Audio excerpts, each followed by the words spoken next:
Thank you, Chair, and thank you, Mr. Davies and Mr. Lisk, for your attendance today. I listened very carefully, Mr. Davies, to your opening statement, and the hallmark from my perspective is the desire to restore public confidence and trust.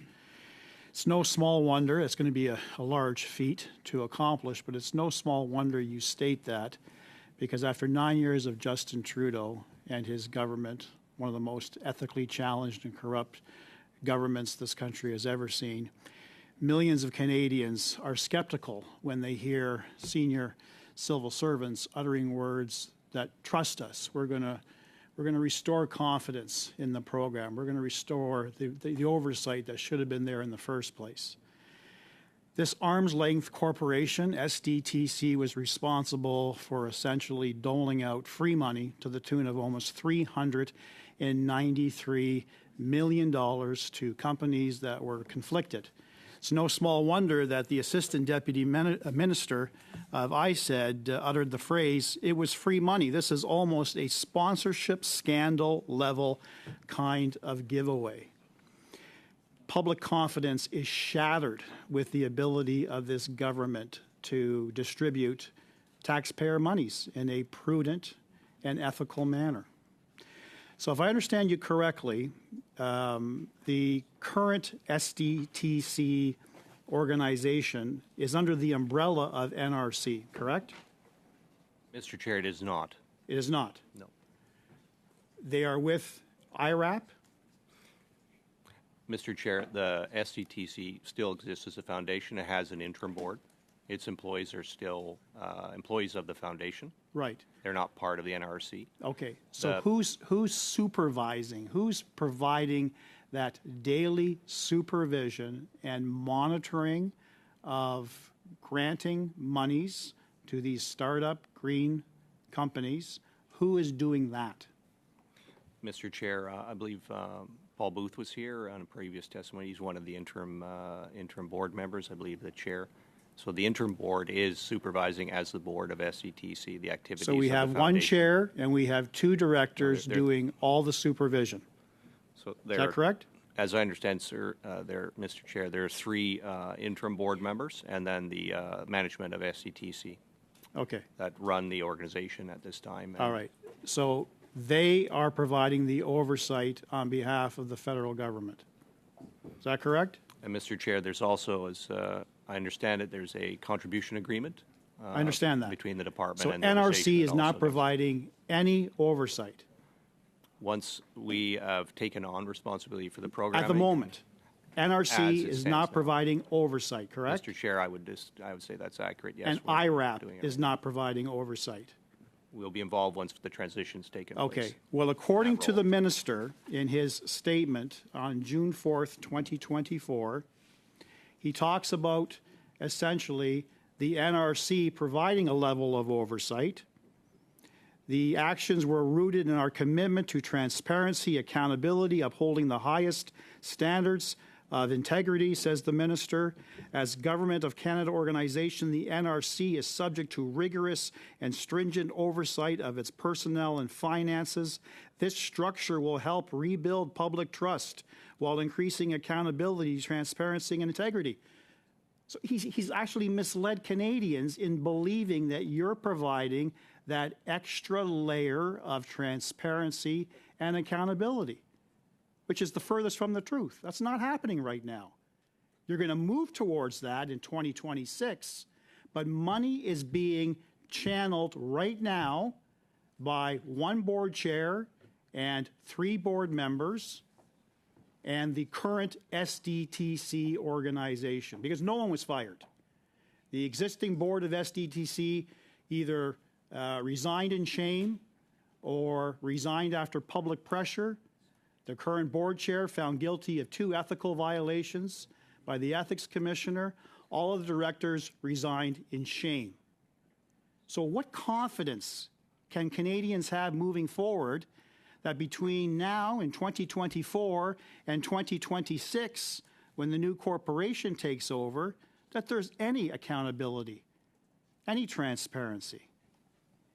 How are Canadians supposed to feel confidence, sir, after hearing my exchange with you right now? What confidence can you give them? So, Mr. Chair, just a clarification, that the transfer that will be undertaken will be done within this year. And we would hope if we can do that earlier, we will do so. The second is prior testimony has been given here from the department and SDTC, the interim board member who was here, that spoke about the process they're undertaking, and they've accepted the Auditor General's findings, and actually they're reviewing all the files with that in mind. And that interim board was put in place, I think, obviously because of the importance of public trust and the need to establish leadership at SDTC right now to do that work, and to do that work before it's transferred to the NRC in the coming year. So certainly also that transfer will take place hopefully in the fourth quarter of this fiscal year, and we're endeavoring to make that happen. But in the interim, obviously, the testimony that's been provided here before by the department and the interim board has talked about them accepting those recommendations and taking that fully into account in the review they're doing right now. Thank you. So I'll leave them to speak to how they're operating. Very much. I want to return to Minister Champagne's announcement to Canadians in June of this year, giving the impression that the NRC would provide that oversight sooner than later. But what we learn now is NRC is not going to provide any oversight until the end of Q4, March 31st of 2025. In the interim, it's literally the same old SDTC, just under perhaps a different chair and 3 different directors. Same employees, nothing has changed. Funding has started. TAP started to run again in June. So it begs the question, type of oversight that is being exemplified by this government. According to the press release, he indicates that his department, ISED, will enhance oversight and monitoring of funding during the transition period. So, how often is Minister Champagne involved in discussions with the NRC, giving them updates about his observations and supervision of funding? How often are you meeting with him? Mr. Chair, the NRC, myself, and our employees are not meeting directly with the minister on the topic. We would work with the Department of ISED, and of course, we've mentioned also that we're working with SCTC interim board and employees. So you as the president are not communicating directly with the minister? On this topic, actively involved on the transition. We're working with all the officials and the individuals that have the question is, are you job. talking to the minister? I haven't spoken to the minister on the file. Is the minister talking to anyone else at the NRC, to your knowledge? Mr. Chair, I wouldn't be aware of any contact directly from the minister to other members of my team in terms of this file. No, certainly not. So you can't even tell Canadians at this point what it means when he says his department will be enhancing oversight and monitoring of funding during the transition period. You can't speak to that because you're not speaking to the minister. So, Mr. Chair, the Deputy Minister of the Department has appeared here and spoke to what measures they're undertaking. It's not my question. It's for the department to give an account on their work. Sir, it's my time. Thank you. You are not able to educate Canadians as to what the minister meant by saying he's going to provide enhanced oversight and monitoring of funding. You're not speaking with him, so you don't know what he means by that, do you? Mr. Chair, as far as what we'll do to run this program when it's transferred to us, I've spoken to that in my testimony. That's not my question. Simply say yes or no. You don't know what that means. During this transition period, you're not communicating with the minister. You don't know what enhanced monitoring means, do you? Mr. Chair, the responsibility for the files that SDTC has now rests with the foundation. It has a new board. Not you. So you can't answer that question.